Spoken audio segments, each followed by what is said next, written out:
Hali gani? Karibu tena, na hii ni sehemu ya 4 ya simulizi yetu Siamini Kama Umeondoka. Kuna sauti ambazo hazisikiki kwa masikio, lakini zinapasua moyo zaidi ya kelele. Usiku ule Rehema alilala mapema. Mimi sikulala kabisa. Nilimsikiliza akigeuka kitandani, huku nikihesabu kila pumzi yake, nikijiuliza ni mawazo gani yalikuwa yanamchukua, wakati mawazo yangu yote yalikuwa kwake.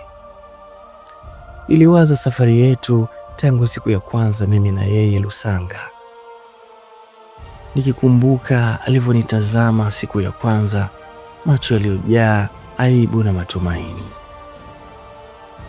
Lakini jiji lilikuwa na sauti zake, na sauti hizo zilianza kunizidi nguvu. Asubuhi ilipofika, Rehema alijiandaa haraka.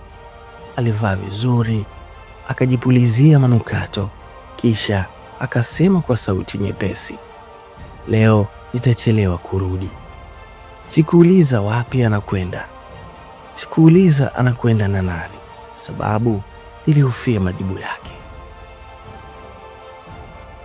Nilipotoka nyumbani, nilihisi kama mtu anayeondoka vitani bila silaha.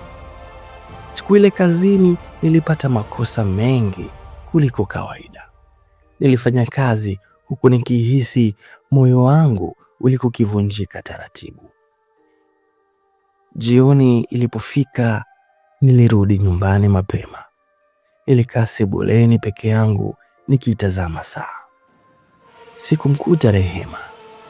Dakika zikasogea polepole kama maumivu. Alirudi usiku huku akionekana amechoka, lakini uso wake haukuwa wa uchovu wa kazi. Nilimuuliza kwa sauti iliyojaribu kuwa tulivu, ulikuwa wapi? Akanijibu kwa mkato, usianze. Sentensi ile ilikuwa fupi, lakini ilinikatakata. Nilinyamaza, lakini kimya hakikudumu. Dakika chache baadaye simu yake ikaita. Akaichukua haraka, akatoka nje. Nilisikia kicheko, sio kikubwa lakini cha karibu. Nilisimama taratibu, nikaukaribia mlango. Nilihisi kama moyo wangu unataka kutoka kifuani. Nilimsikia akisema kwa sauti ya chini, usinipigie tena sasa, yupo karibu. Miguu yangu ikatetemeka. Nilirudi nikakaa, nikajifanya sijasikia. Na aliporudi ndani hakunitazama. Usiku ule tulilala chumba kimoja, lakini kila mmoja alikuwa kwenye dunia yake. Na hapo ndipo nilipogundua kitu kimoja. Wakati mwingine huachwi, bali unaachwa ukiwa bado upo. Tulilala na asubuhi ilifika. Nilijiangalia kwenye kioo.